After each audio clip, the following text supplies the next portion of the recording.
Nice. Hello and welcome back to Dugs on Twitch. I'll mute that. Back today with Legacy Death and Taxes. So the deck that I started out Legacy with, the deck that I recorded last night. You can find that stream on YouTube/C/Dugs on Twitch. So the deck list itself is pretty stock standard with a few little changes. So I've been a big fan of dropping the 4th Flickerwisp for a 2nd Charming Prince. Charming Prince has been really nice in testing, with all modes being relevant. So the Scry 2's been great in the really grindy games where we're not wanting to draw extra lands or maybe some sort of equipment if we already have Stoneforge there. Lord Darkview, enjoy your weekend. Thank you very much. The gain 3 life is really nice against the Delver decks and the True Name Nemesis decks where you just need that extra turn to really set up a turnaround. So that's been really nice. And then also just the Exile effect is great. Not also getting the ETBs of creatures like Recruiter of the Guard and Stoneforge Mystic, but also just being able to protect your creatures as well is really nice. I cut a 4th Giver of Runes for an extra Plains. I didn't really feel we needed the 4th Giver, especially because I've been trying out Thalia Heretic Cathar now at 2 of, which of course can also be saved with Karakas. So there's actually a lot of ways to protect some of our threats, especially the Thalias, in this list with Karakas, Charming Prince, Giver of Runes. So I really just wanted the consistency of drawing an extra white source in either my opening hand or during the game, which has been really nice. Ancient Tomb's really solid as well. Not just for getting out early threats like a turn 2 Thalia Heretic Cathar or a turn 3 Palace Jailer, but also just being able to play around days is really nice. Sometimes the 2 damage does stack up, especially against the Delver decks, but it hasn't really lost us a game yet, so I'm pretty happy to still have that in. It's kind of the flex slot within the deck. 2 Revokers, pretty stock standard. The main target right now is Ren, with Oko as a pretty close backup, but I've been pretty happy with just the 2. It's been a pretty big downfall of Phyrexian Revoker since the printing and banning of Deathrite Shaman, but I still think it's definitely worth having 2 in the main deck. And then everything else is pretty stock standard. I'm not playing Mirren Crusader. I think right now there's a lot of Bolt online, so Mirren's just not really in a place that I want to be. I'd much rather something that actually disrupts my opponent through something like Thalia, which can be saved as well with Karakas. So even against decks like Miracles, it's nice to have Thalia as your threat because you can protect it from board wipes with Karakas. To the board, Cataclysm has been pretty solid. I'm usually a big fan of Gideon, ally of Zendikar, but of course both don't match up that well. So we're just going to go ahead with those for now. Council's Judgment as a 2 of, rest in peace, Surgical, Chalice of the Void, Part 2 Exile. Really just 2 ofs because we don't have a way to search for them and we want to see them pretty often. That's pretty straight up. And then just a Walking Ballista and a Palace Jailer and a Leonin Relic-Warder in the sideboard for sort of extending our Recruiter of the Guard package. So Walking Ballista great against the Mirror, and a lot of the smaller creature decks. Leonin Relic-Warder just great as a way to interact with our opponent's artifacts and enchantments, and Palace Jailer really for the matches that we either want it, like the Mirror or Maverick. We do of course have Flies in the deck, which is really nice, a way to get through damage that Maverick might not be able to actually sort of defend the skies. Palace Jailer also really good against lands, usually pretty solid against the depths deck, so pretty happy to have Boat here. That is me. A huge thank you to Card Hoarder, who does of course sponsor the channel and allow me to play these decks, and also to MTG Mate, who is a Australian online single seller. They will be at Magic Fest Brisbane. You can get 5% off singles if you use the code DUGS, so definitely check them out if you're within Australia. That is it. Let's get straight into a league and see how we go. I think right now the deck's pretty well positioned. A lot of players have been playing it online and doing pretty well with it. The last 2 leagues that we've played have been a 5-0 and a 3-2, so not too shabby. It's really a case of just getting a little bit more clearer with the deck. I haven't played in a while. I have been focusing on Maverick, of course, because the Green Suns Zenith.com is kind of my child. So yeah, Maverick's been really nice, especially the Black Splash. I think it's really resilient right now with Abrupt Decay and Thoughtseize and Plague Engineer, but I wanted to come back to my roots, try out a bit of D&T. Tangy, welcome to the chat. And now we're into our first match, which is really nice. Up against P4. And this hand's pretty solid. Turn 1 planes into Aether Vial is really nice for consistency. And then we have a bunch of turn 2 plays in Port, Revoker if it's early enough, or just Stoneforge Mystic. So pretty happy to keep this hand. Maverick's still pretty solid with 2 Stoneforges. I think 2 is the sweet spot where you have 2 Stoneforge and then either 2 or 3 equipments. I've actually been running 0 Stoneforge and running 2 Sylvan Libraries in that slot, which allows me to still dig for equipment, like the 2 main deck, Umezawa's Jitte, but it also allows me to add more creatures into the flex slots that can fit as green creatures for Green Sun Zenith, so I kind of feel Stoneforge without Batterskull just isn't that much of... Dreadhorde, okay. Just isn't that much of a threat, sadly. Gonna tick this up. I think this turn we're just going to play the Port and pass. Just to hold down this Volcanic Island. I'm pretty happy to play a sort of slower game with my 2 drops by using this Vial. And also try to keep them off something like a turn 3 True Name.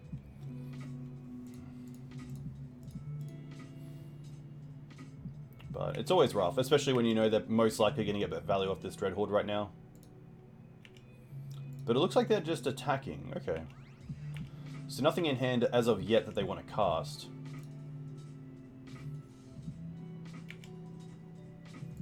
Alright. We'll definitely put in Giver.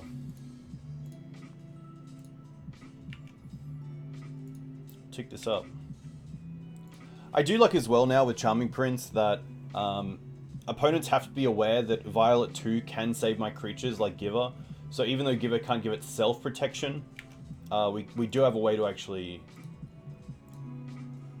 deal with it. So here, because I'm most likely going to get Batterskull, I want to keep this Giver of Runes back for now. I don't want to attack just for the 1 damage. It's also a great blocker for the Dreadhorde Arcanist right now.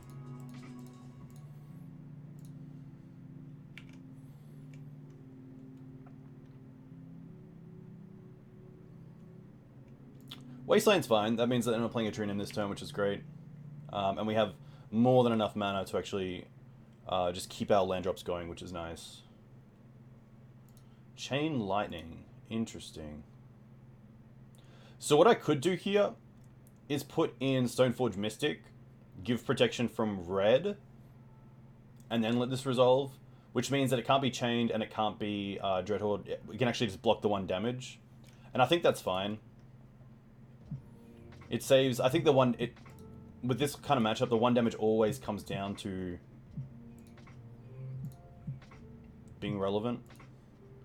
Get Batterskull, and then here we'll give Pro Red.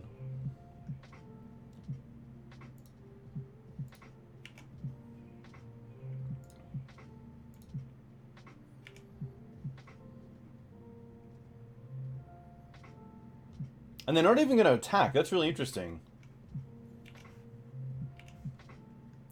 This is definitely going up to 3. The payoff for drawing a 3 CMC spell here is just so huge. But I'm just going to play this Plains and Pass with Batterskull up.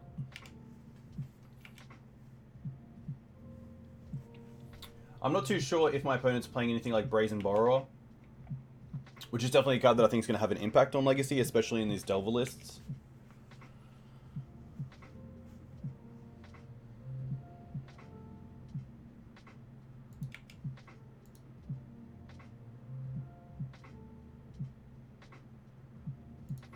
No attack. Interesting. So here I'm pretty happy to put in Batterskull.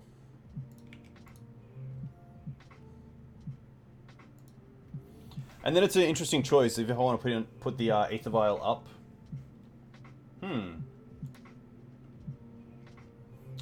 So here, I don't think they're going to be a Stifle deck, but I might as well activate this Vial here to make it look like I have Flickerwisp or something.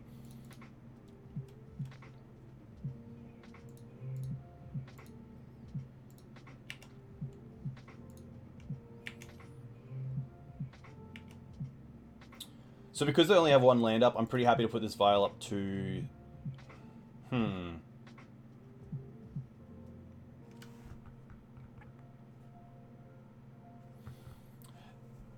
The upside of Jailer is that we're going to draw a card at our end step and get rid of this Dreadhorde Arcanist. The downside is it makes the Vial pretty much useless. But I think because we're getting to a stage where we can just cast our spells anyway and don't really care about counter magic, I'm happy to actually throw this Vial away. So really what I'm doing is trading this active Vial for a card that's unknown. But I feel like that's fine because it's also taking care of this Dreadhorde Arcanist.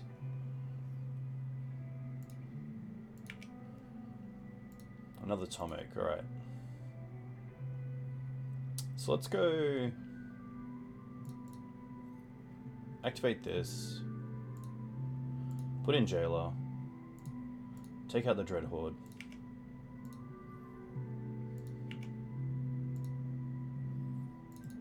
Put in Atomic.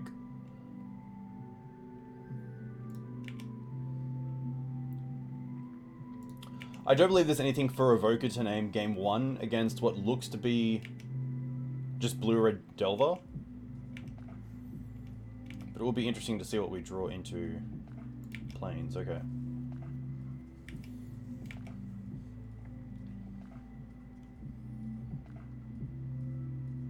True Name's pretty good.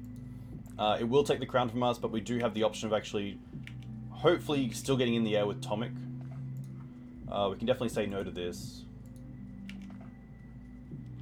It's definitely the big reason why I'm not a big fan of getting the crown, but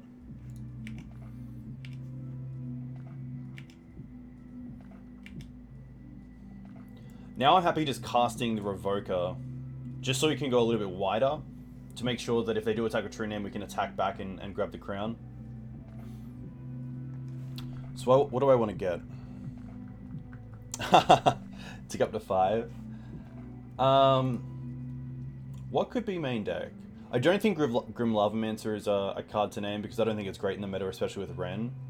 I don't think Brazen Borrower does anything that's activated, of course. Jace might be in the sideboard for some of the decks that are going more control-y. Niv Magus is interesting. Grid GM, welcome to the chat. I'm going to go with Niv Magus. I think that's pretty funny. However, I don't think Niv Magus is... I'm going to go with Grim just on the off chance because Grim can actually impact how we attack. So we get to draw another Revoker. Okay. So what I want to do is just go wide and hopefully get to a stage where True Name attacking actually isn't in the best interest of my opponent. Even though it grabs on the crown, they might just lose out to a go wide strategy from myself.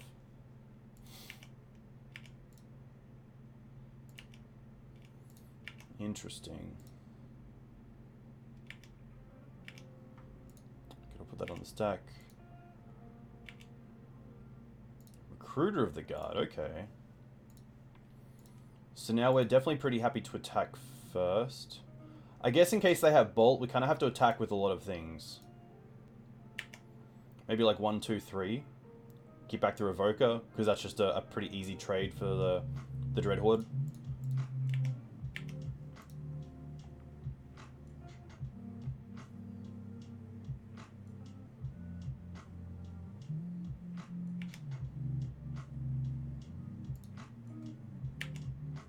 Bolt's fine because we have the second one. But at least we get the crown back, which is really nice.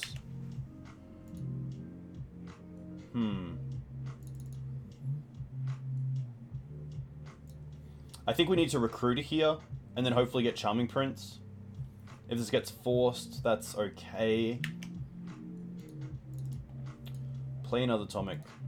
It means they have to bolt it if they want to attack with the Dreadhorde Arcanist. You get to draw as well. Sanctum, okay. Not too bad.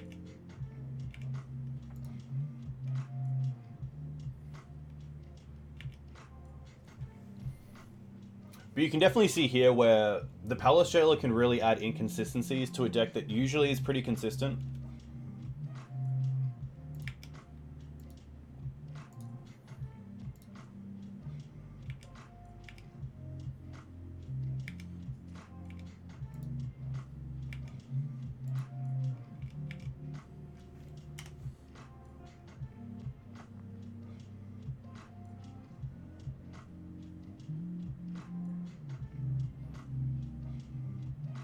Another true name's pretty good.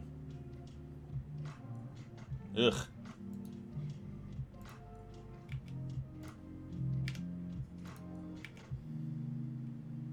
Thalia.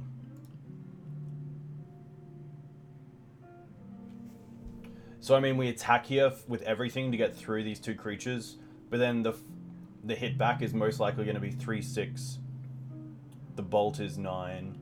We can cast this Prelate, naming 1 at least. So I might even do that pre-combat to see if they have a bolt here they want to use on a creature.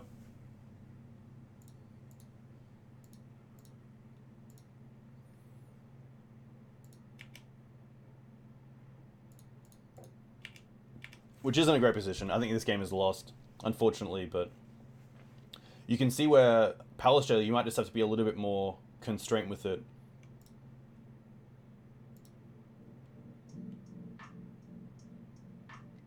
I don't think they even need to block here with the Delver. I think their best chance is literally don't block with the Delver, take 4, use your life as a resource, go to 9. Exactly, yeah.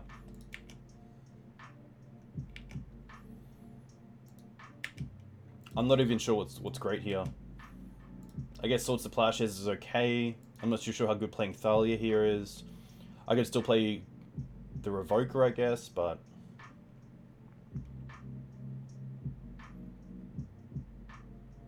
I guess if we play Revoker here, we can still draw into Swords to Plowshares and interact with one of these two creatures, so I might just play the Revoker and name, you know, Jace the Mind Sculptor. See if we draw Swords to Plowshares. We don't.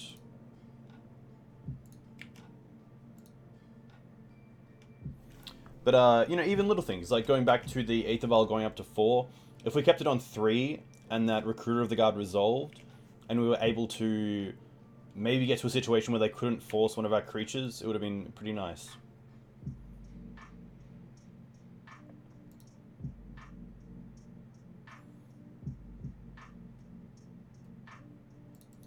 I'm gonna activate this.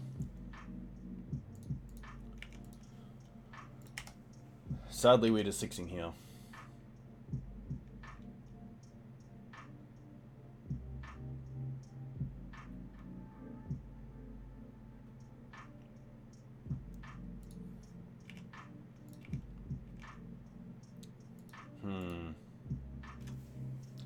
Rough. Don't think there's anything to do here because the 2 true names are just 6 anyway. We could maybe draw into Swords and Swords our own creature, but that's not a great play. So sideboard, really like the Council's Judgments, take out the true name. Sorry, take out the Palace Jailer. Mainly because of true name, but also because of Young Pyromancer. They can just go wide, which is pretty rough. So happy to take out this. I'm happy to skimp down on the Revokers. And maybe even something like 1 Thalia.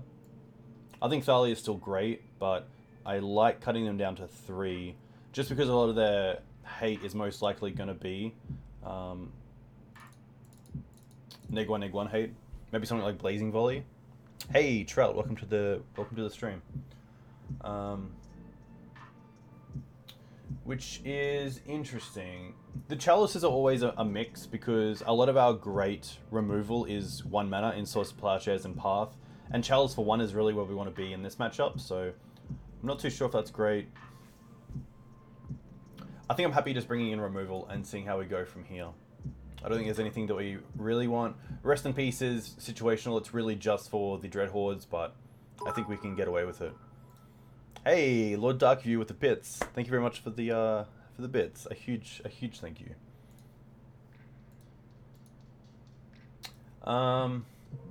Sadly, this hand's just a bit slow, and I'm going to assume that my opponent's brought in extra artifact removal, so the Stoneforge package and sort of Fire and Ash just isn't that great, so I'm going to mulligan this. And we're going to keep this. This isn't too bad. I'm pretty happy to drop the Karakas here and keep the 2 planes.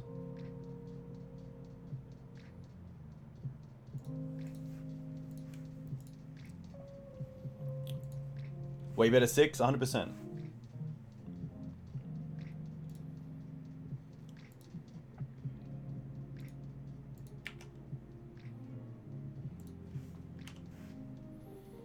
Just gonna 6 here. If they have a Delver, I'm pretty happy to not play around Daze, but they just have a Ponder.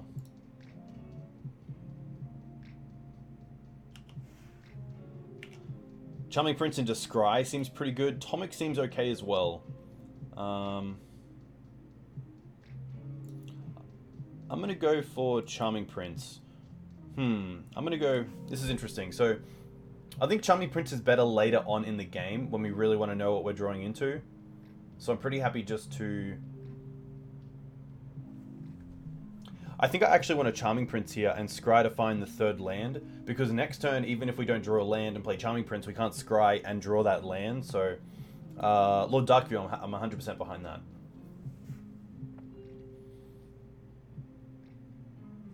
If they have Daze in the deck, I don't think this is Dazeable. I think you want to Daze an actual threat. Port and Mystic, that's actually really nice. So I'm going to go put on top, put on top.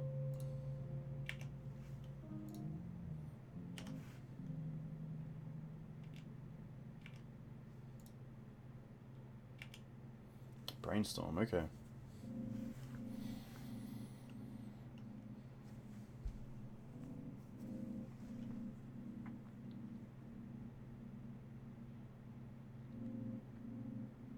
I really do like these sorts of Plowshares over the other artwork. I feel like that is Moat in the background, but I could be wrong. I believe it's the same castle that's in Moat. At least it looks like it.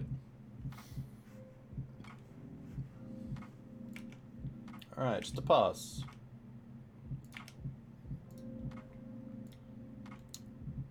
Definitely attack first.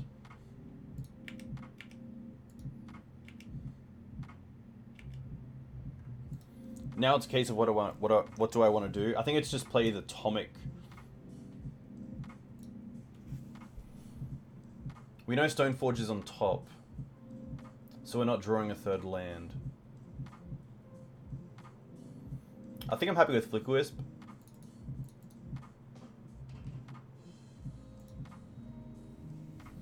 And just see if we can go land and Stoneforge.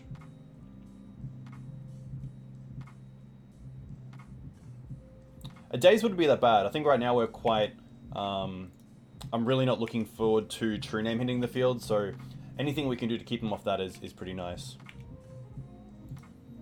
Ah, it's the same artist between Moat and Swords to Plowshares. That's very cool.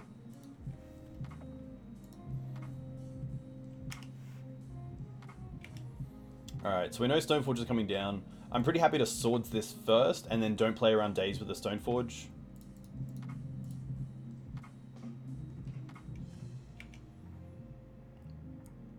I think because of True Name, I'm pretty happy just to get Sword of Fire and Ice. It turns all our threats into a little bit more of a clock. It does take more time to actually set up, so I think our best draw next turn is just a land, so we can maybe port and hold up Sword of Fire and Ice.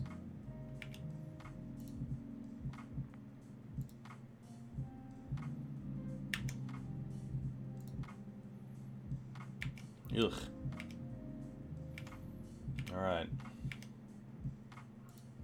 Stoneforge.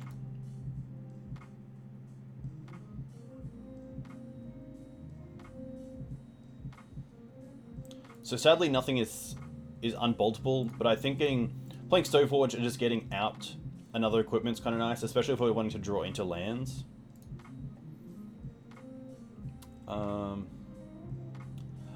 I guess if we get the Batterskull, it makes them have to hit the Stoneforge Mystic, unless they have something like a Braid in hand. So I'm pretty happy just getting that.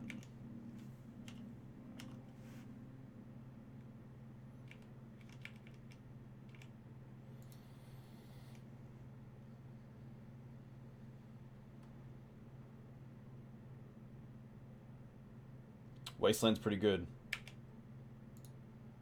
Interesting that they didn't tap the island, so they could attack Bolt.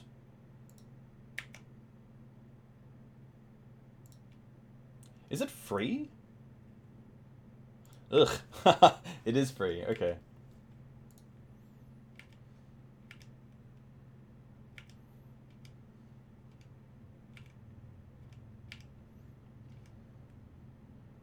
Thalia.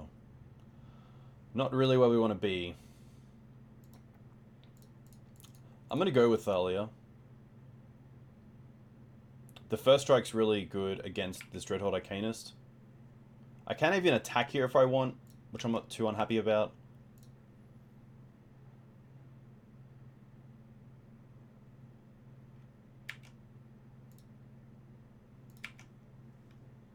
So I'm not sure if they're wanting to bolt the Thalia there to actually block with both elementals, but they can't because the elemental comes in tapped, so maybe that was a small misplay from my opponent.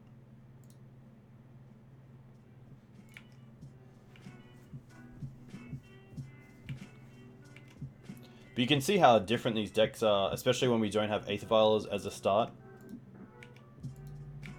Oof, another bolt.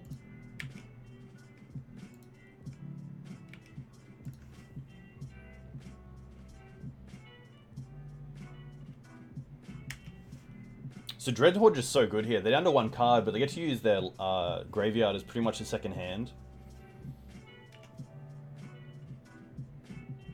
And we just have nothing. Like a Jitte there is pretty bad, so I think we're just going to concede and go straight to game 2 after a pretty rough start. You know, Dreadhorde there just taking over the game. Even though we got rid of the first one, really needed that removal for the second.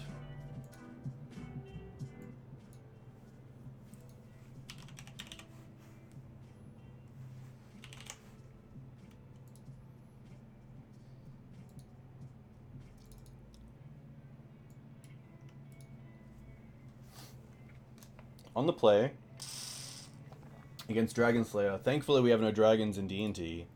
But sadly, this hand just isn't where we want to be. Really want that white source, especially just a plains, so pretty happy to mull this. And this hand's actually a lot better. We're going to keep this and probably drop the sword.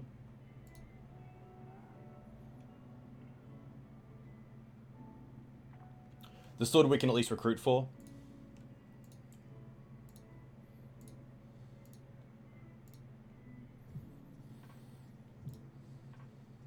It's a very D&T hand. Just the turn 1 plains, turn 2 port, Thalia, next turn Wasteland port.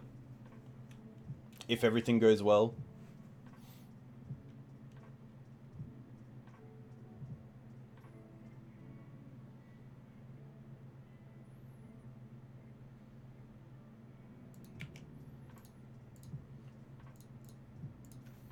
Alright, Giver, do your thing.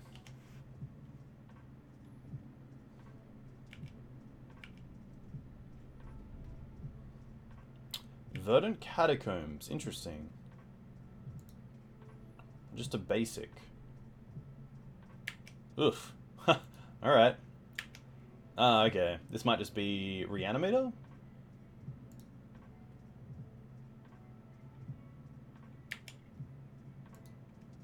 Animate dead, okay.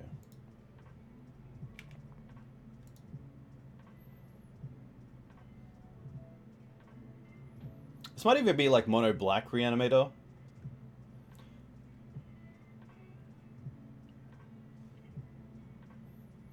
I feel like if they weren't, they would have gone for Badlands because they don't. I don't think they really mind about going down a land if they're going to be definitely drawing 16 or going up to 16 in their opening.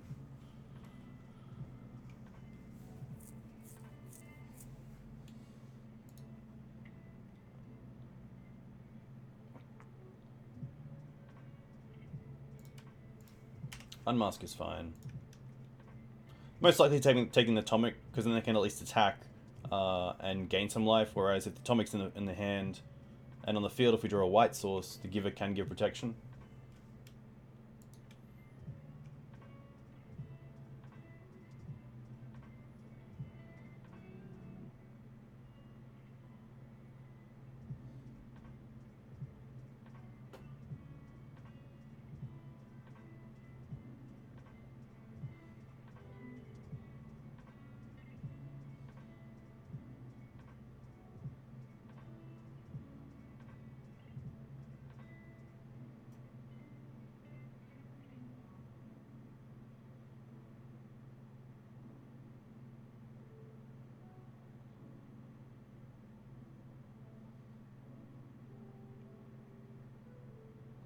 I mean, we can just draw into Karakas. Karakas is a pretty good draw.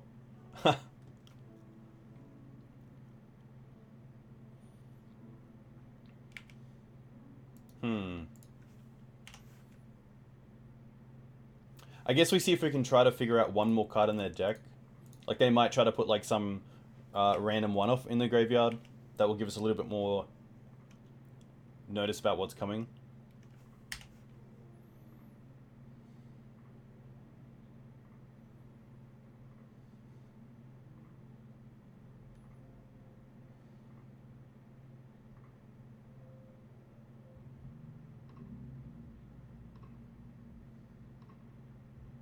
So this does look like mono black. Okay.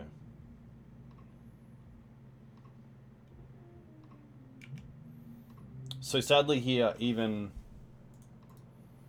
a Karakas wouldn't save us because the Elishnorn and the Chancellor are just lethal anyway. So sideboarding's interesting. We have Surgical, we have Chalice, especially for 0, which is nice. We have the parts.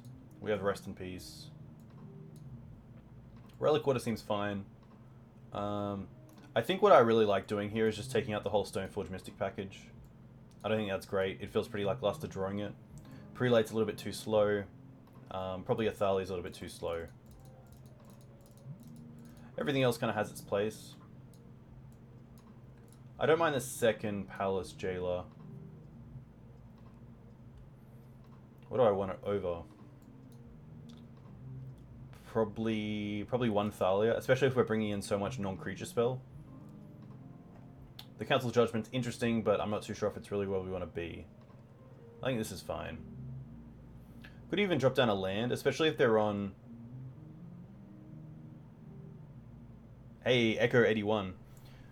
I'm pretty happy to drop down a land here on the play and bring in one Judgment. Just in case they play something like Archetype of Endurance, I want a way to get rid of it. Would love to play first. His hand's interesting. It doesn't have any graveyard interaction, but it does have the Vial and the 2 swords in the path. Or the path and the swords. But I think we have to mulligan this. I think we really need some sort of hate on turn 1. Whether it's Chalice or Surgical or just seeing if we can get a turn 2 Rest in Peace. You like keeping more Thalia than Tomik?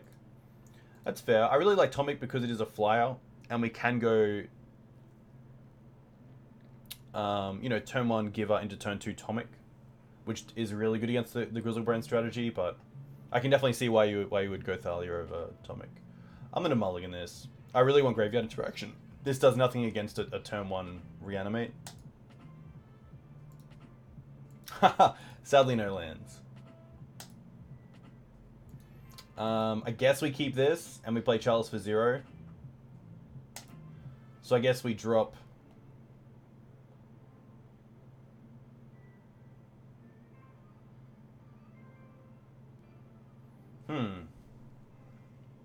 We're dropping Flickerwisp.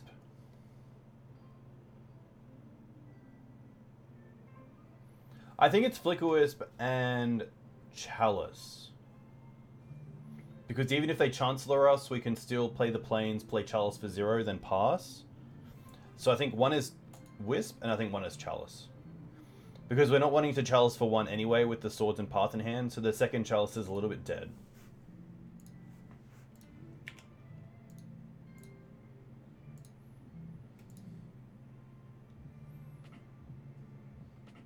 And then it's a case of, do we want to cast Path to Exile or Swords Plowshares in their turn, or play this Vial?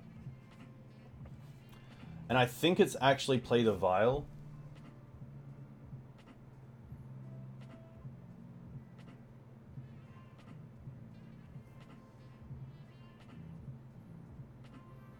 Our opponent did keep a 7, which is interesting. I think it really comes down to, do we believe we're drawing another white source next turn so we can cast... Or another mana source next turn, so we can cast the Vial and still hold up Swords or Path. The upside is, if they unmask us to try to go off, they can either take Path or Swords, but they can't take both, and then they might not go off. But then it's that weird sort of interaction where I want to cast the Vial, they want us to tap out. I think we just go ahead with the Vial here.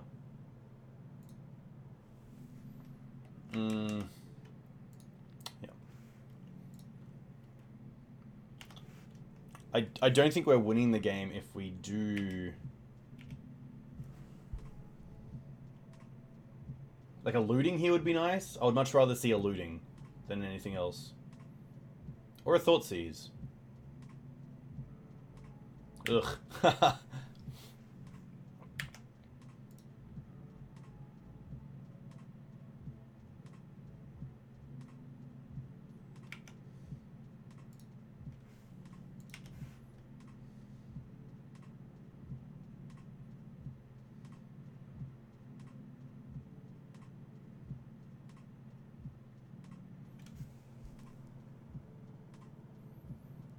I just hate the fact of not playing the Vial.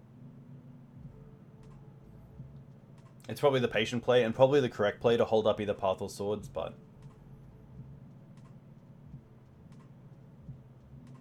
yeah, Deafening Silence is interesting.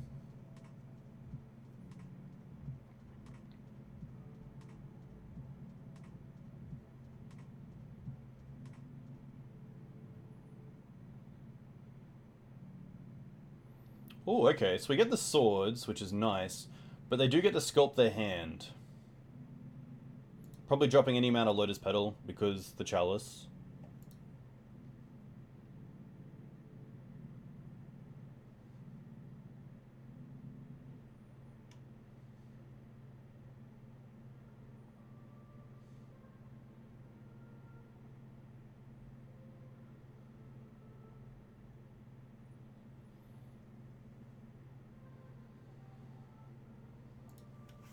I think I definitely leaned on playing the Vial because we had both of these.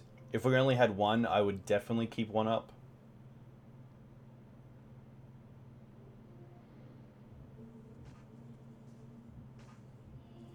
The Cabal Therapy is interesting. It means they can actually... I think they rather the life gain of swords than sack their Grizzlebrand to take it.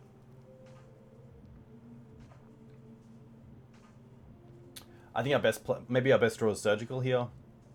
But yeah, Deafening Silence there over the Chalice would have been really nice, especially against the Dark Ritual deck.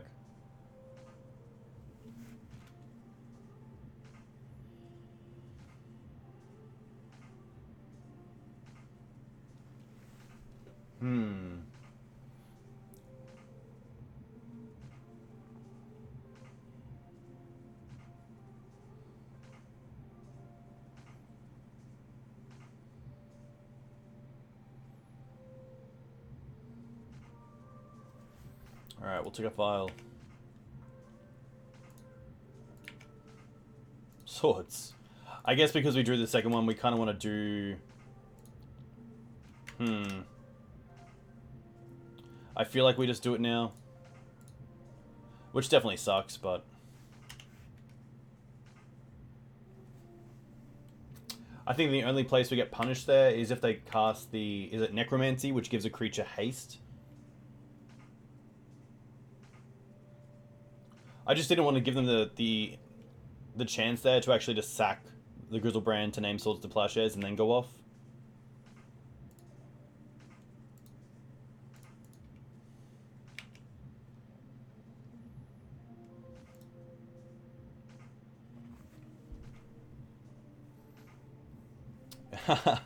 Yeah, Grizzlebrand is an interesting card.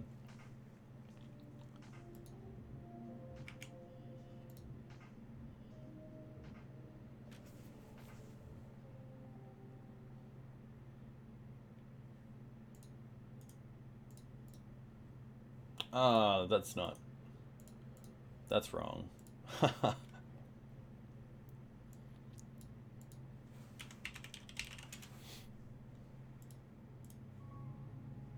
There we go. They have the Unmask. Rough. So now it's really looking like Karakas or bust. If that. What do they entomb? Hellish Norn, okay. At least they're entombing legendary creatures. Definitely tick this up. A little bit late, sadly.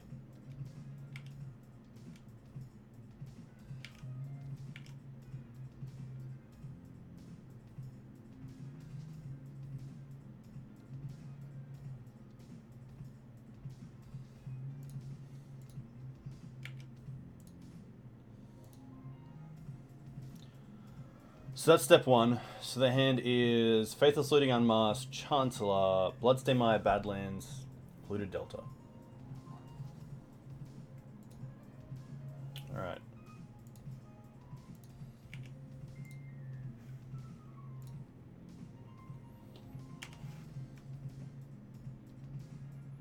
Interesting that they tapped the Badlands for that, where they could have left up looting.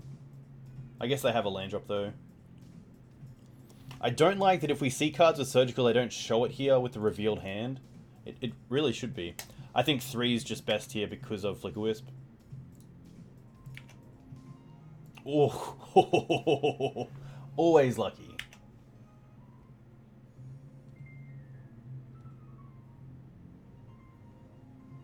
So that buys us a little bit of time, which is nice.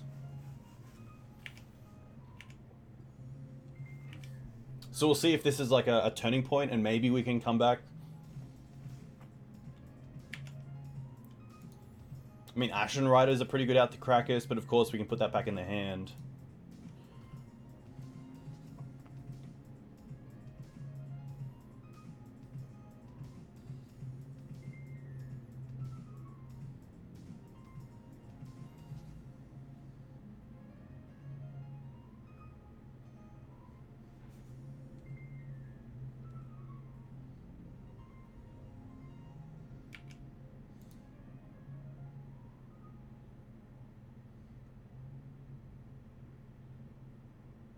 Magus. Okay, we'll definitely return this.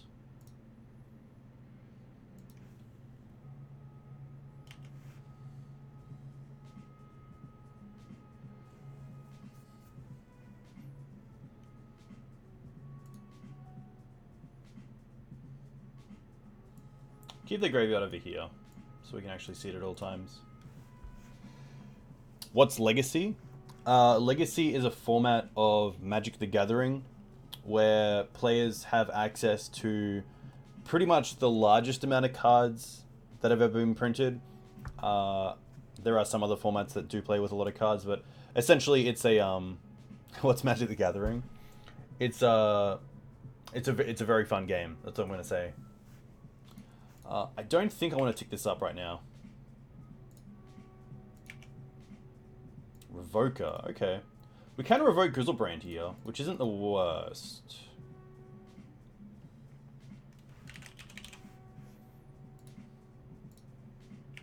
This also means they can't attack with their Magus, or else we can just Karakas the Grizzlebrand as well. What's my take on Pioneer?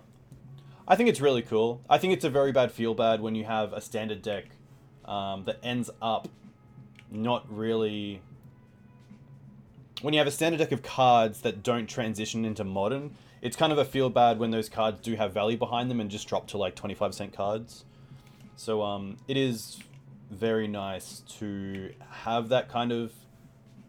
that middle ground between the two formats. It's pretty great to see how many players are getting behind it. Alright, let's draw something good. We will not tick up Vial. Yeah.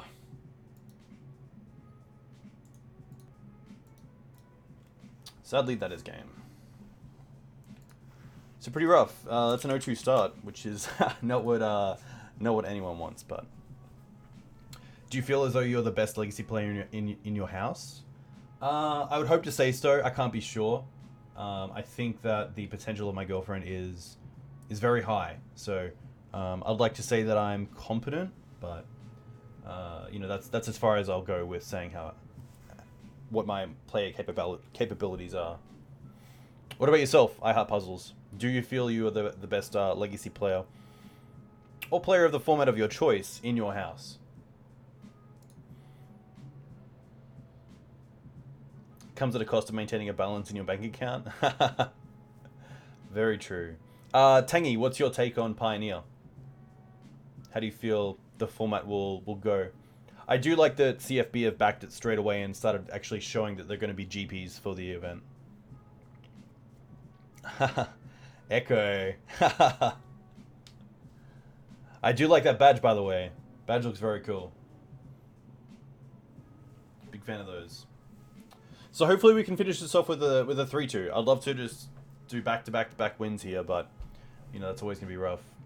I hate the fact that prices jump so much though.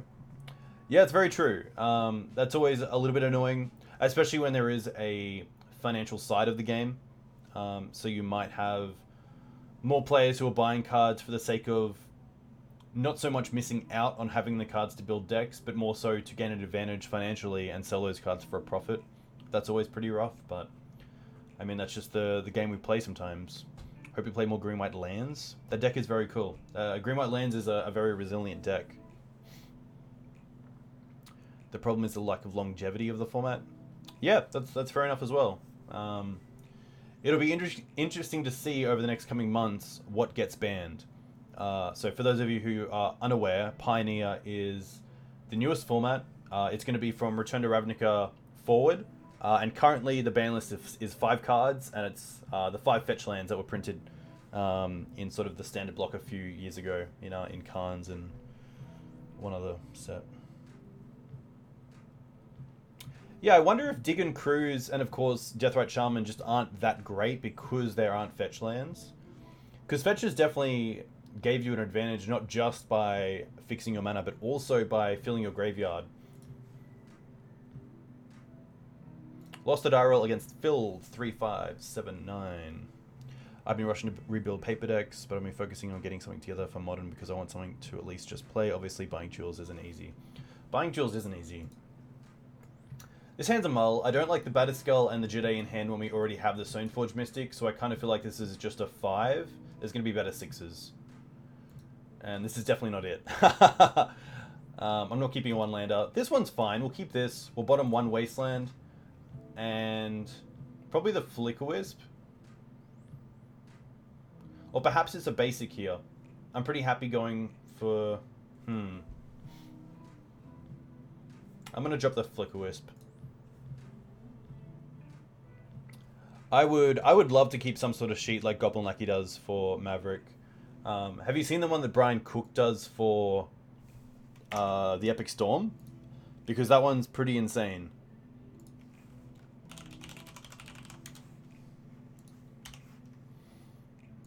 I'm going to find it for you quickly.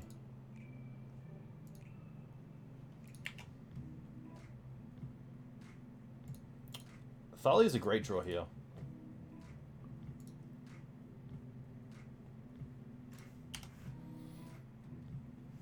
Just going to 6 and 6.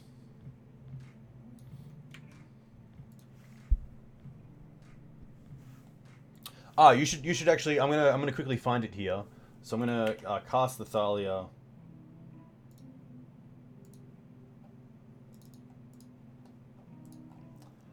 Let me quickly find it.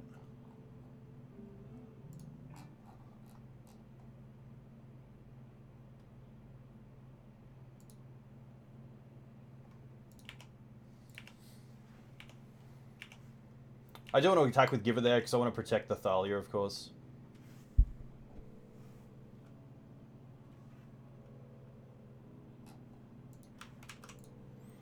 Yeah, so if you want to look for some really nice data, look at these pages from Brian, which is a big shout out to him, of course. All right, so let's go for Wasteland first, play around Days, Swords Dreadhorde, Waste the Taiga, attack for 2.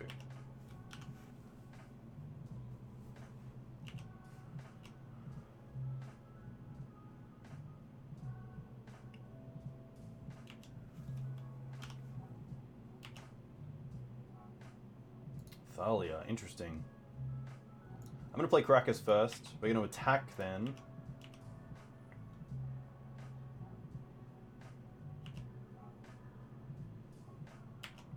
And now I'm pretty happy to play this Thalia as well. Just to keep getting down some disruption.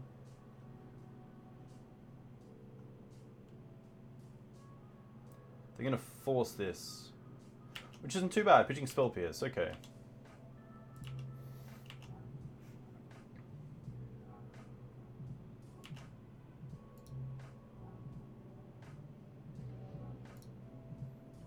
I think true name here is pretty broken. Or brutal, I might say. Okay. Okay. Create a food token, alright. Oko's gonna be tough.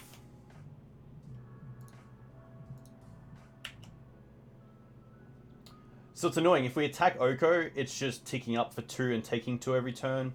If we attack them, they're just creating food. I don't want to exchange anything either, so I'm pretty happy to attack Oko. I'd hate for them to take, like, the Giver, and then just the Thalia is kind of left alone.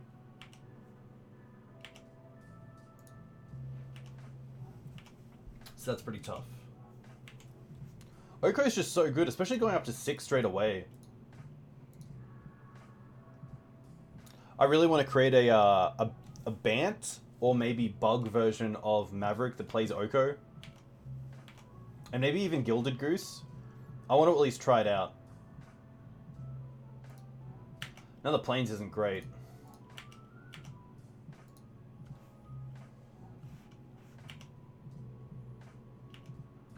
Because of how slow our draws are, I'm going to keep this in hand for now, to act like we might have some sort of other card.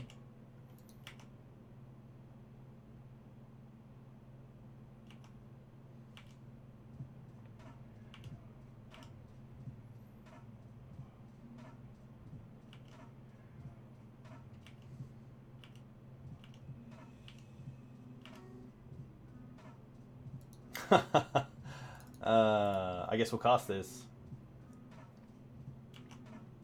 And attack Oko. This is horrible.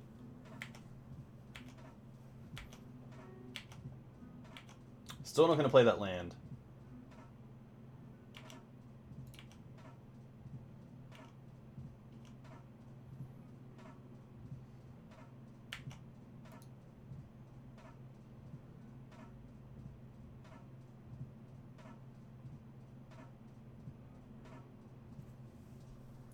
Yoko Dummy Thick, Story 1, you are 100% correct.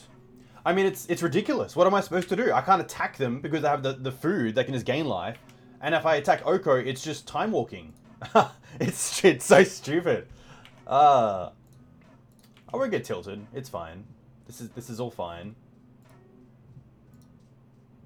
I just want to draw some gas. That's not gas.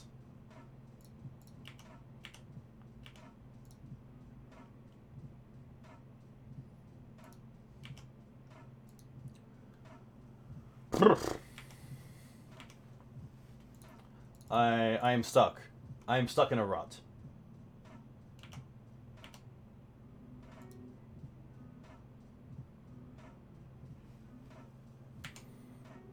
Magic is so complex, eating is a mechanic. Yeah, this isn't looking good.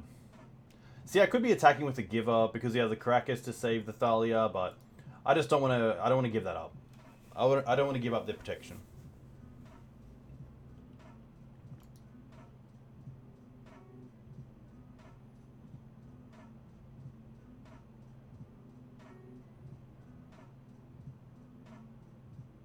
I mean, Revoker, I guess, is some sort of out.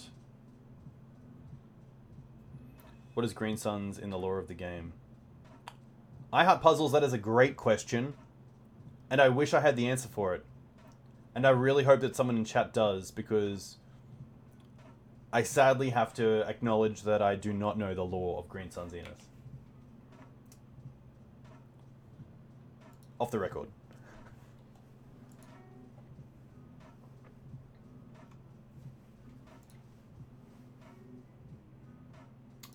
Brainstorm, okay.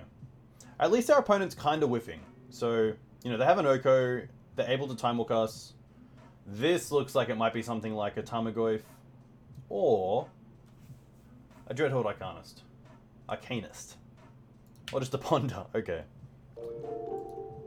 Hey, Broken Toth, thank you very much for the follow. Let me know where you're from. What do you play in Legacy, if you play Legacy? Alright, we're taking both these up. What do we draw? Boom, Stoneforge. Okay. That's a start. 1, 2, 3, 4, 5. Okay, so we can actually go and get something like Jitte and get it online, which is kind of nice.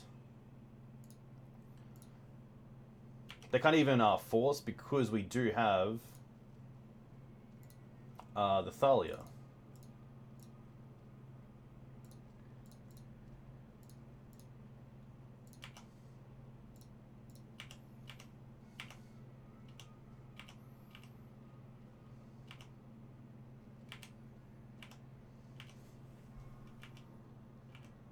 Yeah, it's very, you can't even punishing fire out. That's very true, which is pretty horrible. Okay, Ponder's fine. It looks like we're starting to get to a position where we can get rid of Oko. If our opponent doesn't have something like a Braid, that would be pretty rough. Oh, another Ponder. That's pretty good for us. So many Ponders and Preordains. We've seen 2 Preordain, 3 Ponder, and 1 Brainstorm. So, as much as I hate Oko, I feel for my opponent here. Even if they tap out for a creature, we have the swords. It's another Preordain. What are they playing?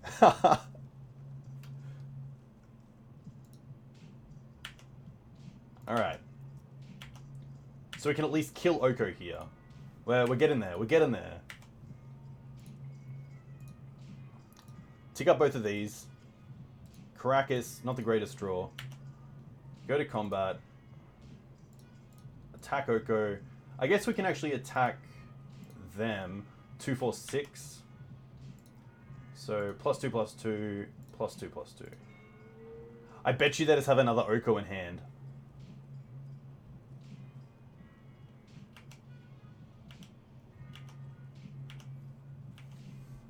Oko and cantrips.deck? Yeah. It definitely looks like it. At least Oko costs 4. Snapcaster. Interesting. Okay. Looks like they're going to Ponder? Okay.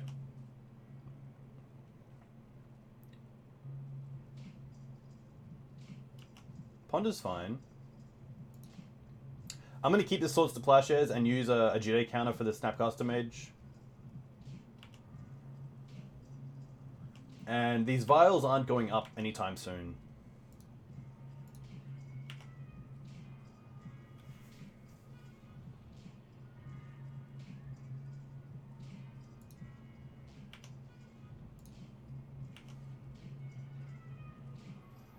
Charming Prince, Flickerwisp, Palace Jailer. Okay, Jailer's pretty interesting.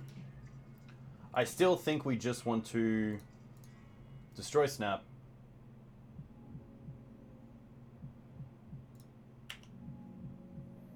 Attack in for a bunch.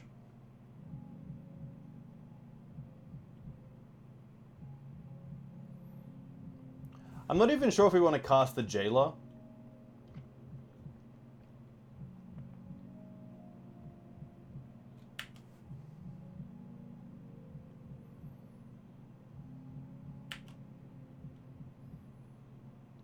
I feel like we want to just hold this for a little bit longer.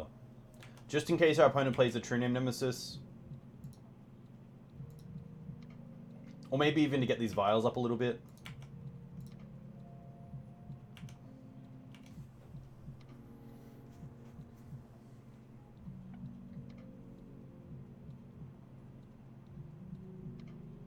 Bolt. Do we want to give something protection? I guess in response we might as well just give Thalia protection from red until end of turn. We do have the Jitte counters to save it as well, and Karakas, but I'm pretty happy to see how this slides. That's it? Interesting. I wonder if they have Snapcaster in hand, they want to Snapcaster Bolt. They could have done that in our turn anyway. I still won't tick these up.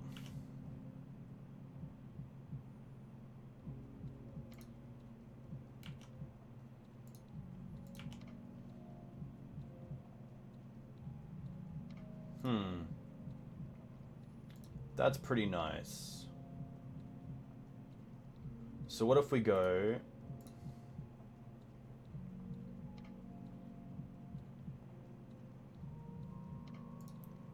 Stoneforge Mystic.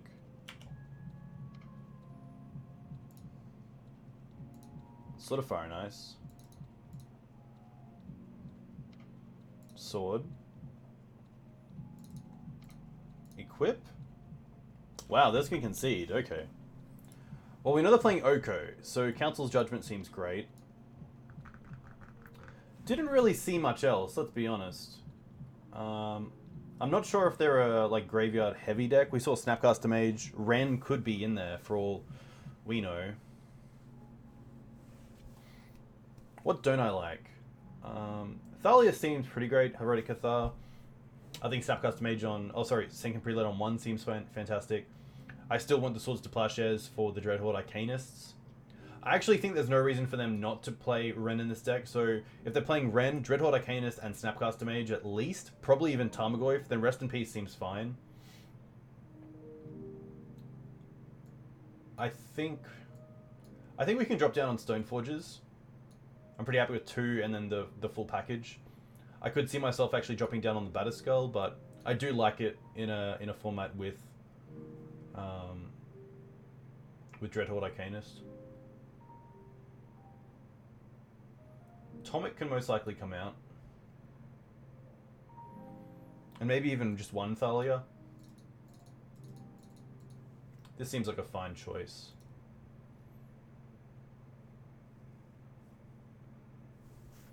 Cataclysm's also pretty interesting, let's be honest. This hand's great. We'll keep this. Also just realized Big Chandra Awakened Inferno has to kill herself just to kill Oko at 6.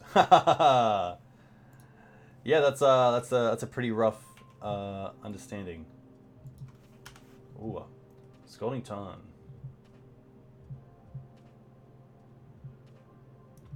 Grindstone?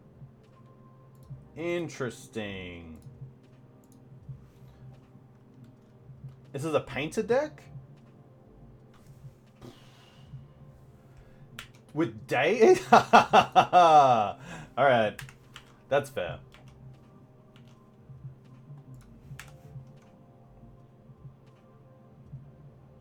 Is this a new game?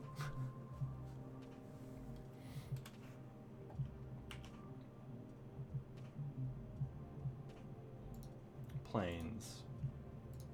Giver.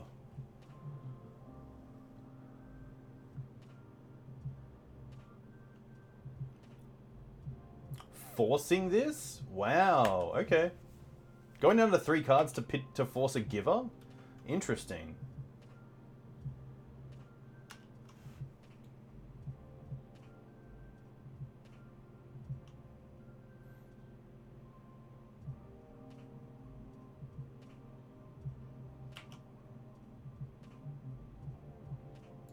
Here I'm pretty happy just to play this Thalia out.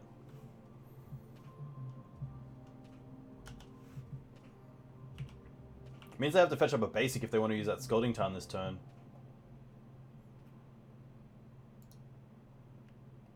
We do get to Wasteland then, which is pretty funny.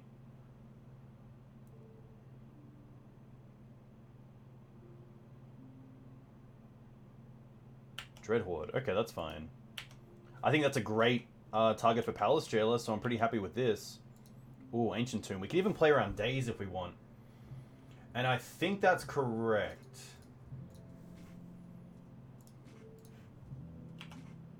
Bang. And then it's going to concede, so we get there in record time. So we're back on the map. We are 1-2, which is nice. GG indeed. So opponent there a little bit too slow. The Grindstone was interesting. I did not expect to see Grindstone, which is pretty hilarious.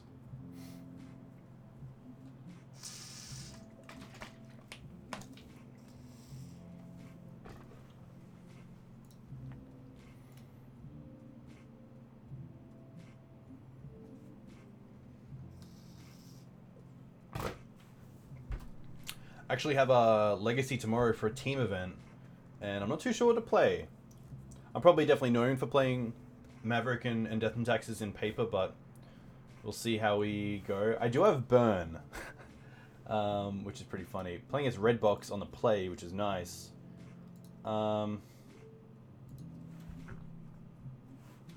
This hand's okay. It's got the... Giver and Prelate are going to be great against some of the unfair decks. Wasteland's nice against some of the Eldrazi decks, or something like Dark Depths. Play burn so you can help your teammate. I'm gonna. So this is a 6 because the Batterskull is irrelevant. And would I keep this 6? I think I would. It has a consistent mana base. It has a turn 1 play and Giver of Runes. You know, Prelate and Flickerwisp are really nice as well. We can even just play a Flickerwisp on turn 3, flickering our Wasteland to Wasteland them. So I'm going to keep this. It's definitely a little bit meh, but we'll see how it goes. Planes. Oof. Okay, this looks like the mirror, which is pretty rough. I guess because we don't have Aether Vial or Swords to Plowshares, Stoneforge Mystic there was a huge gain.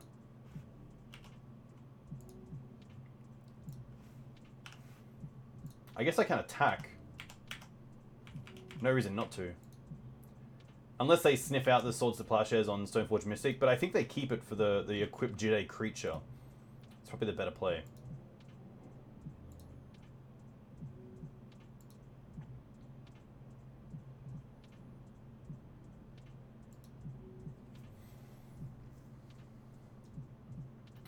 So that's interesting. I kind of feel like Palace Jail has become the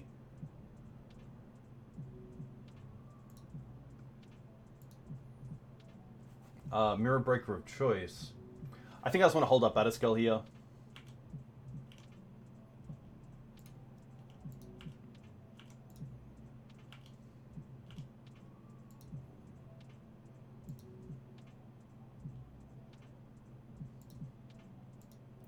Jitte, that's fine. So let's put in Batterskull.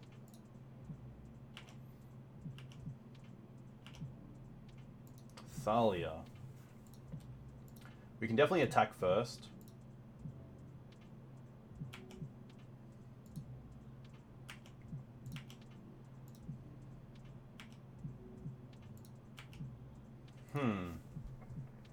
I think the first strike is relevant here to try to keep the Jitte away, so I don't mind playing the Thalia. But I also kind of want to wisp this this Aether Vial just to reset it. I think Vial on 3 is just so good for my opponent.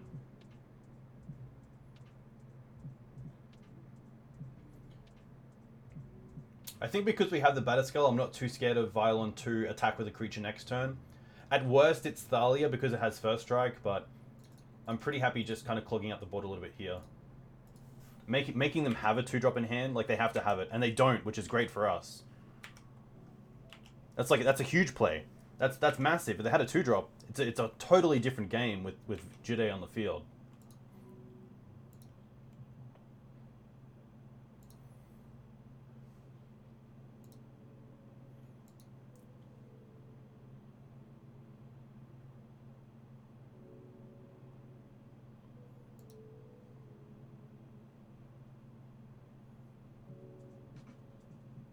Wow, this can concede. Okay.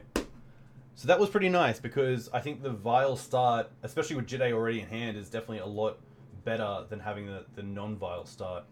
So this is pretty easy. We're going to take out the Thalias. I'm going to take out one Thalia. I'm going to take out one Prelate. We're going to bring in 2 Path. We're going to bring in Walking Ballista. We're going to bring in Council's Judgment. We're going to bring in Palace Jailer. We're going to bring in Leonin Relic-Warder. So I think we take out 1 and 1.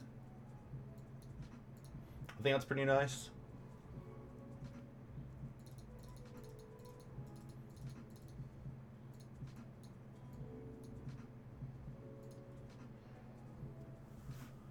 All right.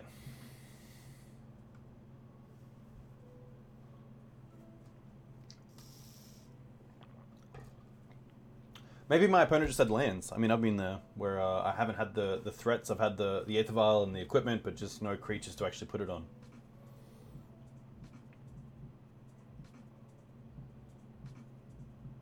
But yeah, I think it was an oversight there to actually attack with the Giver of Runes on turn 2.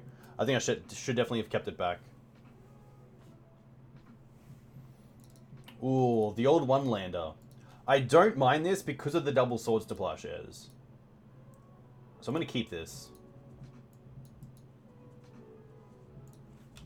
But it is very tough because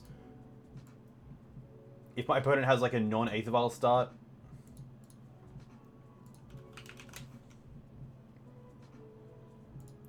I'm going to quickly put this in the Death and Taxes Facebook group.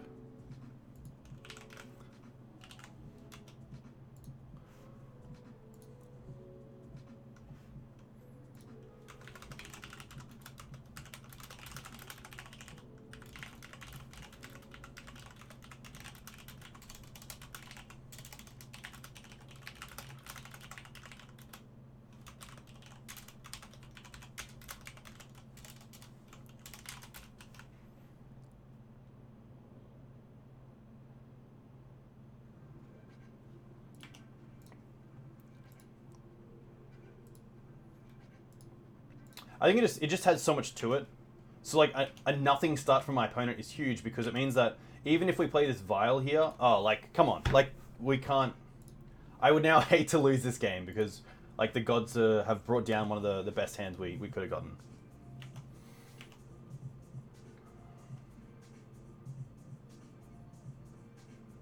Relic-Warder is fine because we have the Swords to Plowshares.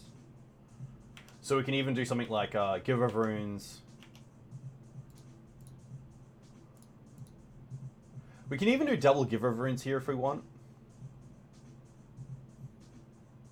It does mean that each can protect themselves. I do like that. Because even if our opponent plays a Revoker naming Giver of Runes, we can get rid of one and then get rid of the other if we really need to.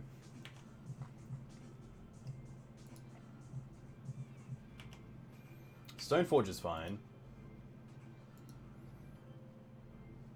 Umezawa's Jitte. So I think I just keep these Swords to Plowshares until they actually want to attack with a creature that's equipped. I don't like just firing off swords because my opponent can. So I think here we just play Stoneforge Mystic, we hold up swords, we go and get our own Jitte. And just see if they have that fourth land. A big tell if they don't is that they'll probably Wasteland our own Wasteland to keep us off casting this Jitte. But it's going to be tough, especially with both givers here.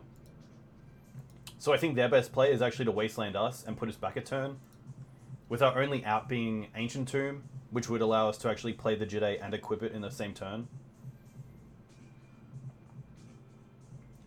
So I think because of their mulling here, yeah, they definitely didn't draw that fourth land.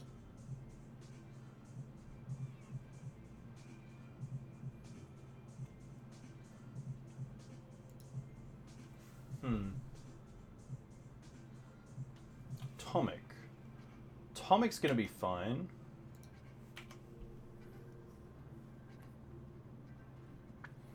How do you feel about the prevalence of 26 in Legacy RN? I sadly don't understand that question, and I believe I should. So this is interesting. I feel like I'm pretty happy to Swords the Tomik here, because the Karakas is tapped. I don't want them to be able to get in the air with Jitte.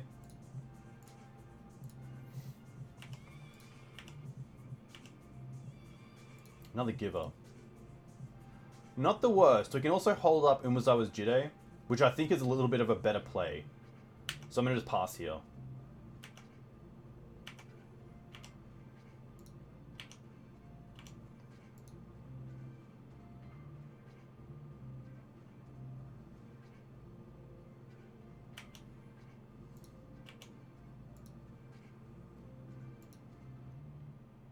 What I could have done there in response to this Stoneforge is Swords this Stoneforge Mystic, so they didn't have the option of putting in Batterskull in their end step, or in my turn.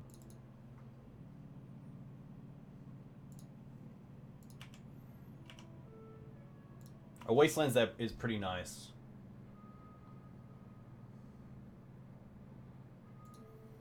Because it means we can equip Jitte and also hold up Swords to Plowshares.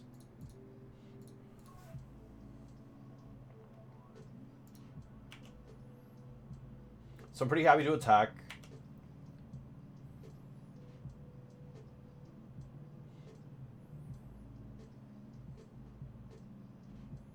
They can put in Batterskull. I think with the trigger on the stack, I'm just going to give Pro Black to make sure this gets through. And then just hold up the swords. Because if next turn they want to use their whole turn to play Jitte and equip it, I'm pretty happy to trade that for a Swords to Plowshares. So we're going to give Pro black.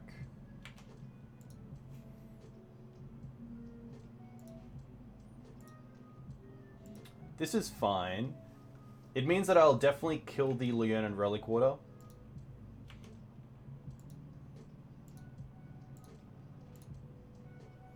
And now they can't actually attack with the Stoneforge Mystic with a Jitte either, because we can make it a 0-1.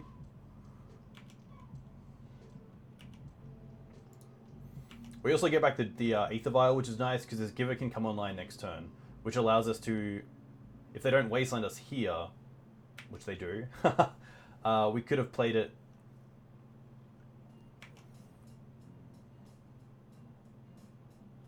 I wonder if they equip to a... Okay, they equip to the same creature.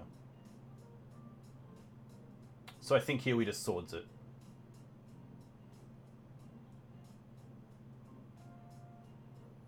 Is there any reason not to swords here? I think we can just swords before combat.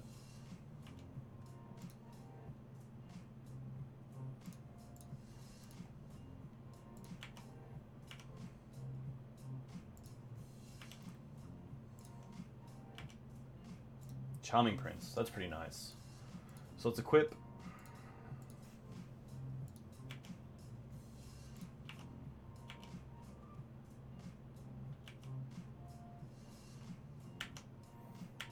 And just pass back here.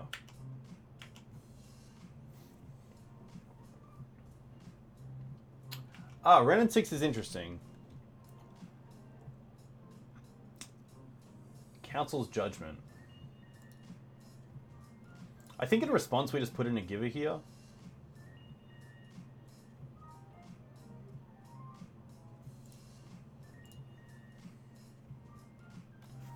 And I think... Oh no, okay. So because Giver can give protection to this Giver, I'm not too scared of the Stoneforge coming in. So if they have another land drop, they can play a land drop equipped to a Stoneforge and attack. But if I didn't have another creature, I think what I'd do is use the Jitte to give neg 1, neg 1, neg 1, neg 1, maybe even kill one or gain 2 life, so they couldn't play a land and then equip the Jitte and attack in.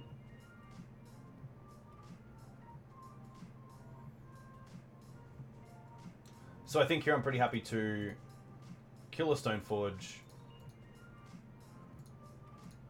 and give the other one neg 1, neg 1.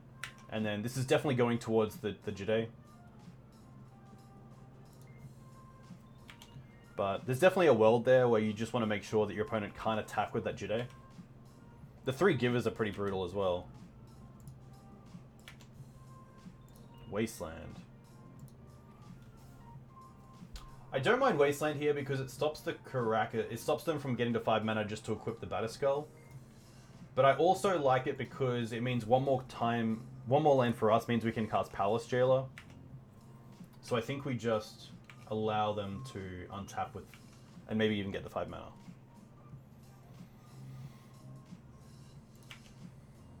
Giver's fine.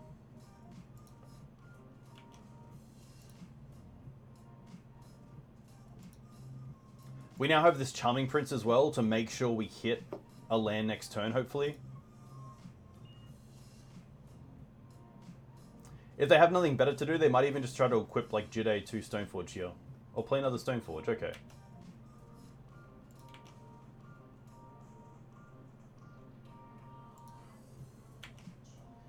Alright. Use Charming Prince. We'll scry. That's pretty nice. So let's go...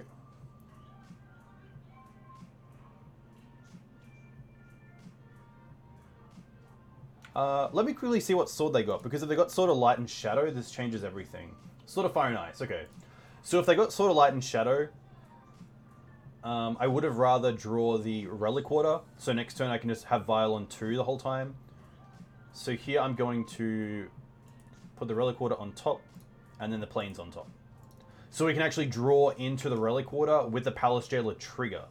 So we're going to keep this Vial at 2.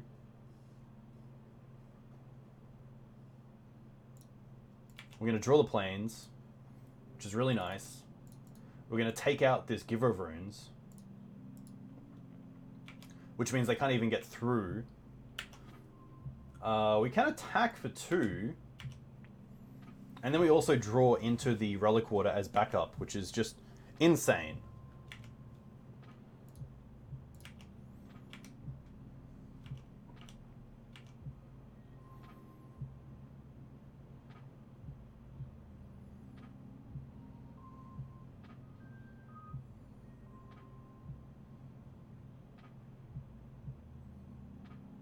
They now have mana as well to reset the Batterskull.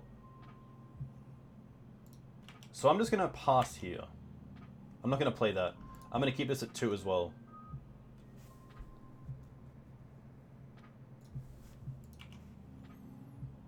Another Karakas. Play this.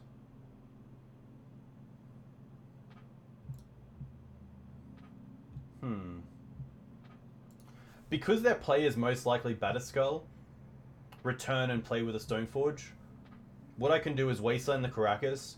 If they float mana, change phase, and if they go to return the Batterskull, we can actually activate Vial, put in Relic-Warder, and take the Batterskull. So I like this.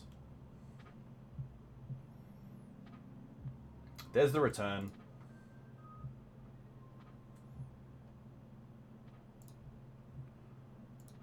Here's Relic-Warder. Take the Batterskull.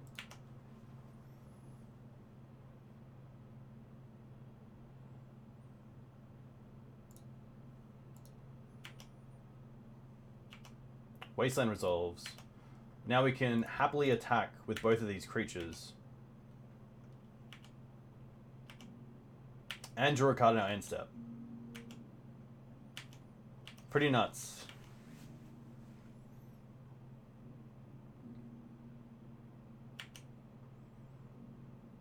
Okay, Giver's going to be an interesting one. Because if we don't draw something here, they can definitely get through. And I think because our best card is Flickerwisp at instant speed, we're going to put this up to 3. Charming Prince. Okay, just as good. We can even flicker the Palace Jailer. Come on! Oh my gosh. So again, we can just attack with all creatures.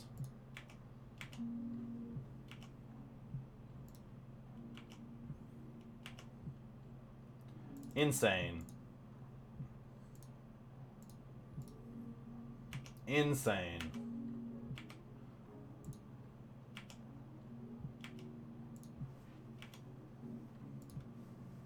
Take the Giver. Draw Wasteland.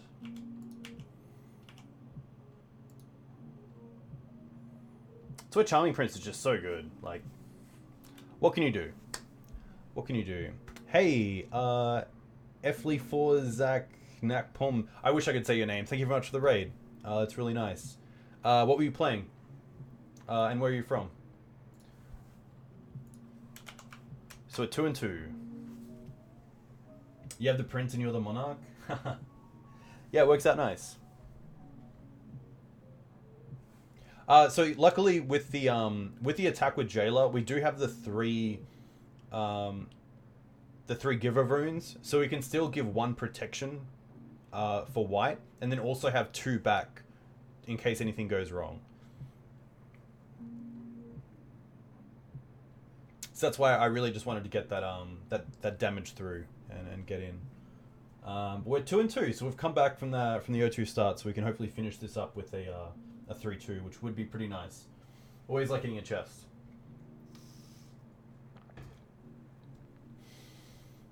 But for those of you who do not know who I am, my name is Zooks on Twitch. I am a Legacy streamer. I stream on Wednesday nights at 7:30 p.m. Australian Eastern Standard Time, and then on usually Saturday or Sunday mornings around 10 or 11 a.m. Australian Eastern Standard Time. Usually stream Maverick. I also stream Death and Taxes. I am the owner of the greensunzenith.com, which is a website dedicated to Legacy Maverick, which will be having some updates over the weekend, which is nice. Got some spare time to add in some more FAQs. Things like Give of Runes versus Mother of Runes. If Gilded Goose actually has a spot over Birds of Paradise in some builds. Looking at even Tarmogoyf as a Green Suns target, and if it's good enough. It was, of course, there when Green Suns was first brought in and Maverick became a deck. Tarmogoyf is actually a 4 of, which is pretty hilarious. You should add Sylvan Plug. Sylvan Plug's really cool. I'm a big fan of it. It is a Green Suns deck, of course. The same with Green-White Depths. I was kind of interesting to do it. You streaming against CBR MTG again this Sunday? I'm sadly not, but I would love to get some Highlander coverage going. We're on the play against Yothan 910. And this hand's pretty good. We have a turn 1 Giver, turn 2 Thalia, turn 3 Thalia with Karakas, so happy to keep it. Even as a 6 without the Batterskull, I'm pretty happy with this. It's a nice consistent mana base as well. That's what I really miss with Maverick. You have a lot of dual lands, not too many basics, usually 4. So yeah, this hand looks pretty good.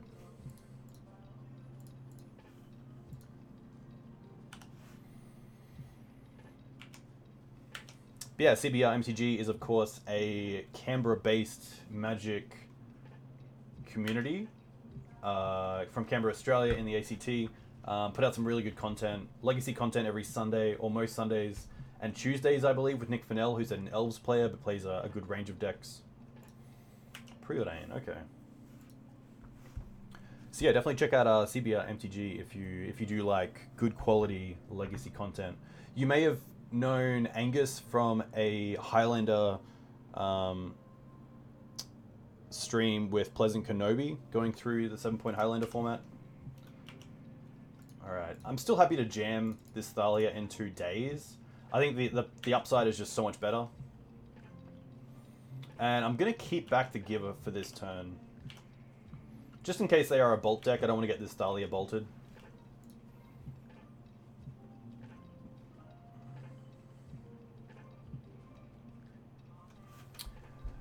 And they're just going to concede. Interesting. So they obviously feel like the Thalia was a little bit too much. I do know of Storm decks that are playing the basic island, so this could be Storm. But it's always tough. You never know if it's going to be a Delver deck where Swords to Plowshares is great, or a non-creature based deck where Swords to Plowshares is going to be pretty bad. So that's pretty interesting. I think because they either whiffed on a... Let's see what they do with the Preordain, because that might give it away.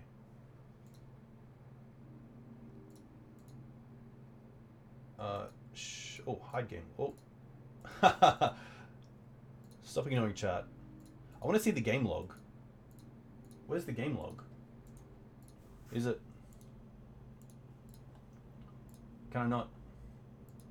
So what I want to see is with the Preordain, if they bottom drew, because if they miss their land drop, then it is pretty backbreaking. But I think if it's a Delver deck, they can come back. So I'm going to assume this is probably a non-creature based deck like Storm. So I'm going to take out the 4 swords. I'm going to bring in the Chalices. I'm going to bring in the Surgicals. And see how we go. It seemed like an F6 when I cast Thalia. Interesting, okay. So maybe the Relic-Warder is okay, and maybe even the Rest in Pieces. Maybe like the second Thalia and the second Tomik aren't that great. And we can even go down on a land perhaps, like a Wasteland. Or the Port. I kind of like taking out a Port. I think Wasteland's just a little bit too good in either matchup. Cataclysm I think is a little bit too slow, unfortunately. A great card against some of the more control-based decks like Miracles or Grixis control or Rug control these days. Especially dealing with Planeswalkers, but... this hand's pretty fantastic. We'll definitely keep this.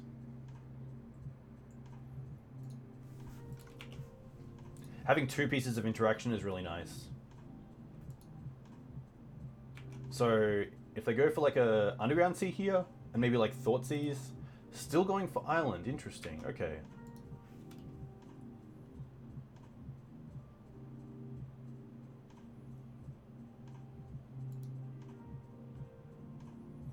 How do I see... Ah, there it is over here. 2 cards on top of their library. Okay.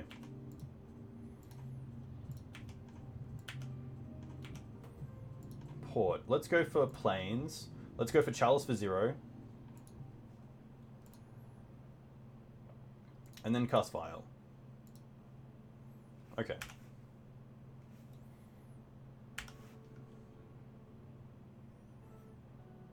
Another fetch land.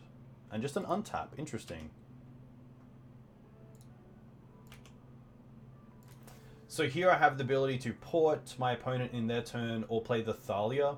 I don't mind just getting the Thalia down, because it means if they have something like Echoing Truth, they could just end of turn Echoing Truth the Chalice and then go off from there.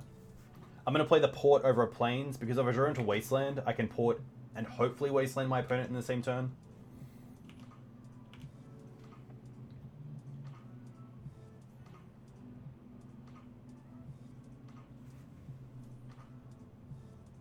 I really like Chalice for 0, because stopping their fast mana is really nice, of course, but also stopping their ability to win on turn 2 or 3 is really what I want to achieve. They also missed a land drop there. Another Recruiter. Let's attack first. And then I might just port them in their upkeep.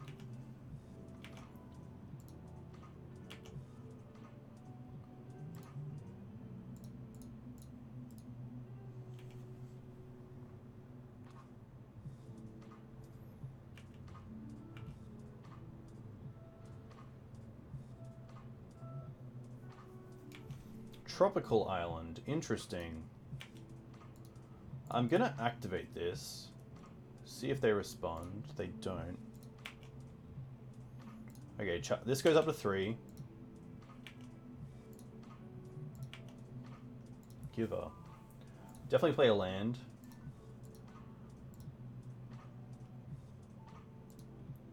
Pretty happy to attack first.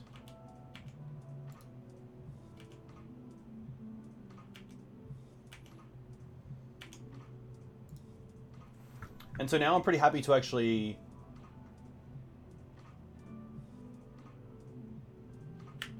let them untap. Tap down the Trop.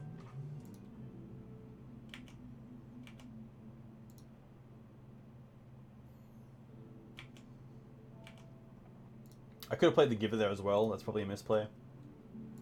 And now I'm just going to go and get probably Prelate and cast it for 1.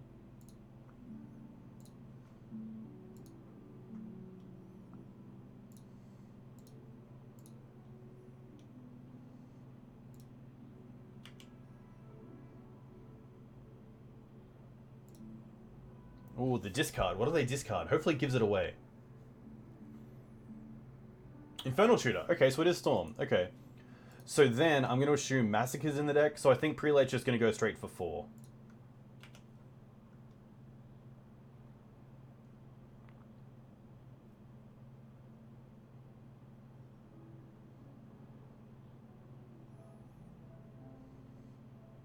And then it's going to concede, which is kind of sad. I would have really liked to play that out. But they obviously just thought the pressure was too nuts. But I think either way there, I probably would have played the Prelate off the Vial for 4, because the blowout of Massacre is just so much bigger than something like Echoing Truth or Abrupt Decay.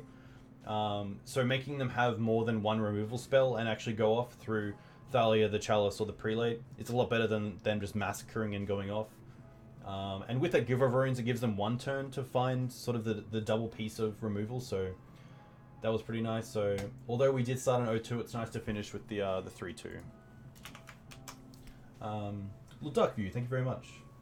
So let's open this chest and see what we get, and then maybe even just have a little bit of a discussion about the deck list. So if you guys have any questions about the deck list or any areas that you think could be improved, definitely let me know, because I'd be very interested to know. What do we get? 5 play points, Razia, Boris Archangel, and Rolling Stones. Interesting. Wall creatures can attack as though they didn't have Defender. Very nice. Charming Prince has been phenomenal. So I definitely don't take it lightly that I've cut the 4th Flickerwisp, but I think Charming Prince is just so good, especially as a 2-drop to have, that I definitely want 2 on the deck, and it just seemed natural that the 4th Flickerwisp was the spot for the 2nd Charming Prince. All abilities have been relevant. The scry's been really nice, just to make sure that our draws are consistent. We're drawing a land when we want to land. We're not drawing a land when we don't want to land. We're drawing gas, or if we have like an equipment on top but already have the Stoneforge, we can put it away. The Exile, of course, is great, not just for keeping our creatures safe from removal, but also from getting sort of extra Flickerwisp or, Palace Jailer, or... Wait, is it... Yeah, it's any creature. Another target creature you control, so it can be Flickerwisp. Flickerwisp, Recruiter, Stoneforge Mystic, Palace Jailer. It definitely closed out the game we were going to win anyway against Death and Taxes. But I've been a massive fan. I think Charming Prince has 3 really great abilities. Even the 3 life is enough against something like Delver or True Name Nemesis, where you just need that extra life gain and just that one more turn to set something up. Ooh, sort of Feast and Famine. I wonder if that's worth anything.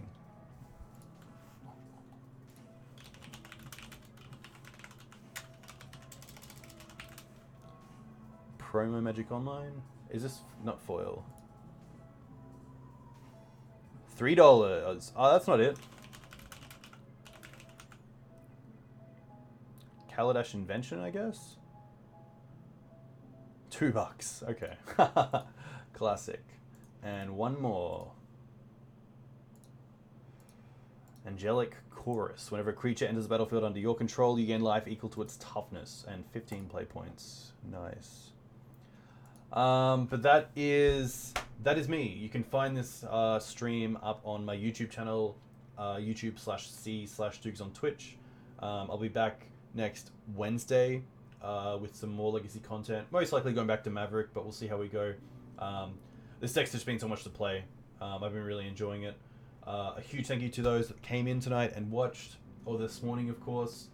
Green-White Lands. Yeah, I'll definitely get some more Green-White Lands content as well. Actually, Tangy, I did just put up a recorded league with Green-White Lands on my YouTube channel, so you can find that there. You are more than welcome for the stream. Thank you all for coming in. Of course, if you want to follow me, that's great. You can, of course, get a notification when I go live. If you want to reach out to me, you can find me on Twitter at twitter.com/Dukes on Twitch. You can find me on Discord at Dukes. I'm usually in the Maverick channel. That is me. A huge thank you. Let's see if we can actually raid someone. Pretty happy to raid Ali Andrazi. Quickly going to go to the creator dashboard.